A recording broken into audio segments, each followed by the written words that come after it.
குடிமக்கள் பாதுகாப்பு நிதி தொகுப்பு 2023 பிரிவு 396 பாதிக்கப்பட்டோருக்கான 1ஆம் வகுப்பு மாணவிக்கு பாலியல் கொடுமை நடந்ததை மூடி மறைக்க முயற்சி செய்யும் சாராய வியாபாரி ராமுவை கைது செய் என்ஆர் அரசே கைது செய்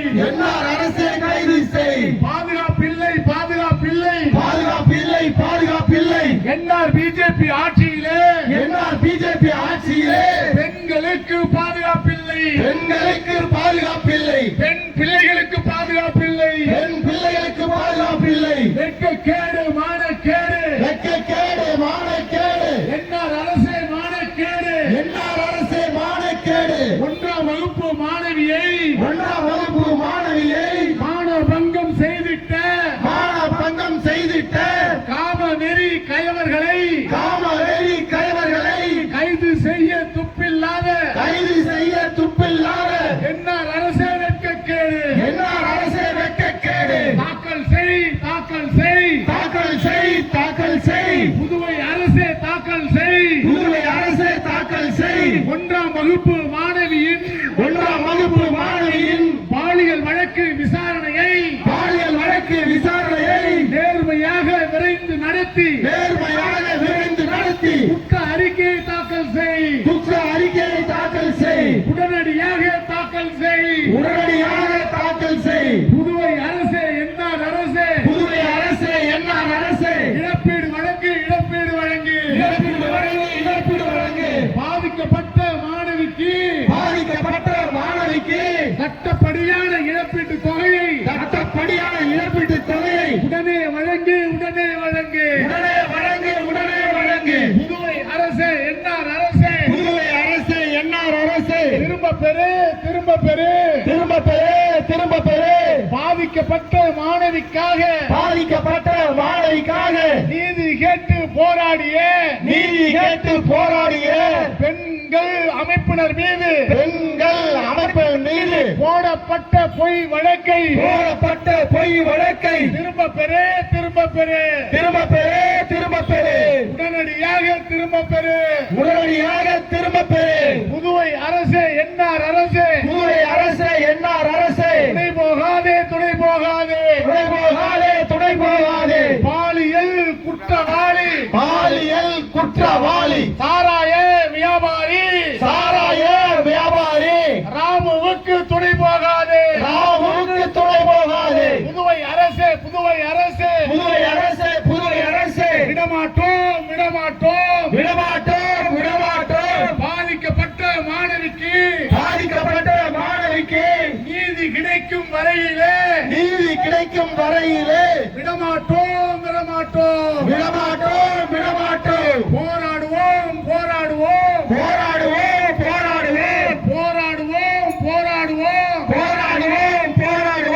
பாதிக்கப்பட்ட மாணவிக்கு நீதி கிடைக்கும் வரையிலே போராடுவோம் உறுதியோடு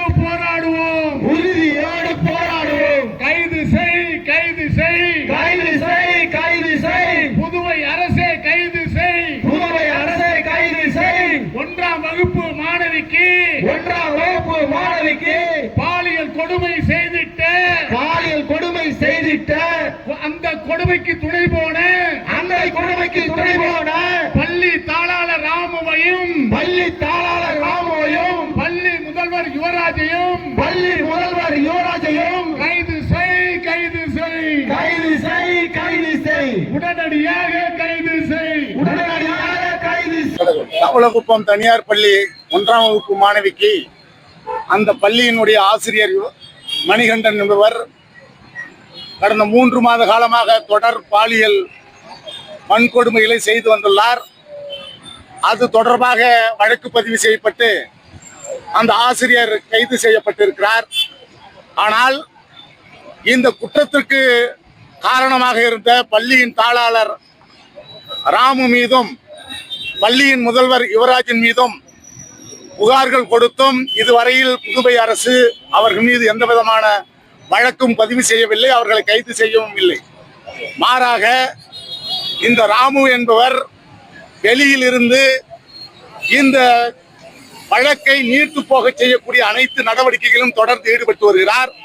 அது மட்டுமல்லாமல் பாதிக்கப்பட்ட மாணவியினுடைய ஊரான நல்லவாடு கிராமத்தில் மீனவர்களை பிரித்தாண்டு அவர்களுக்குள்ளே மோதல் போக்கை உருவாக்கக்கூடிய ஒரு கேடுகட்ட வேலையும் இந்த ராமு செய்து கொண்டிருக்கிறார். இவர் மீது புகார்கள் கொடுத்தும் இதுவரையில் அரசு நடவடிக்கை எடுக்காமல் அவரை பாதுகாக்கிற முயற்சியில் ஈடுபடுகிறதோ என்கிற அச்சம் இன்றைக்கு பொதுமக்கள் மத்தியில் ஏற்பட்டு இருக்கிறது. அது மட்டுமல்ல, இந்த வழக்கை விரைந்து விசாரித்து விசாரணை நடத்தி குற்ற அறிக்கையை உடனடியாக தாக்கல் செய்ய வேண்டும். அதே போல இந்த பாதிக்கப்பட்டோருக்கான இழப்பீடு திட்டத்தின் கீழ் உடனடியாக புதுச்சேரி முதலமைச்சர் அந்த மாணவிக்கு இழப்பீட்டு தொகையை உடனடியாக வழங்க வேண்டும். இந்த வழக்கிலே நீதி கேட்டு போராடிய பெண்கள் அமைப்பினர் மீது காவல்துறை பொய்யான வழக்குகளை புனைந்து அவர்கள் மீது வழக்கு தொடுத்திருக்கிறார்கள். அந்த வழக்கையும் உடனடியாக திரும்ப பெற வேண்டும். இந்த கோரிக்கைகளை வைத்து இன்றைக்கு தமிழ் மீனவர் விடுதலை வங்கியின் சார்பில் அனைத்து கிராம பஞ்சாயத்தார்கள் முன்னிலையில் இந்த போராட்டத்தை முன்னெடுத்திருக்கிறோம். இந்த போராட்டம் ஒரு தொடக்க நிலைதான். இந்த ராமு மீதும் அந்த பள்ளியினுடைய முதல்வர் யுவராஜ் மீதும் வழக்கு பதிவு செய்து உடனடியாக கைது செய்யவில்லை என்று சொன்னால் அடுத்த கட்ட போராட்டம் ஒட்டுமொத்த மீனவ மக்களின் திரட்டி புதுச்சேரி மாநிலமே ஸ்தம்பிக்கிற வகையில் இந்த போராட்டம் தீவிரமடையும். அப்படிப்பட்ட சட்ட ஒழுங்கு பிரச்சனை ஏற்படுகிற அந்த போராட்டத்தை தடுத்து நிறுத்த வேண்டிய கடமை அரசாங்கத்திடம் இருக்கிறது. அரசாங்கம் உடனடியாக இந்த கோரிக்கைகளை நிறைவேற்ற வேண்டும் என்று இந்த ஆர்ப்பாட்டத்தின் வாயிலாக கேட்டுக்கொள்கிறேன்.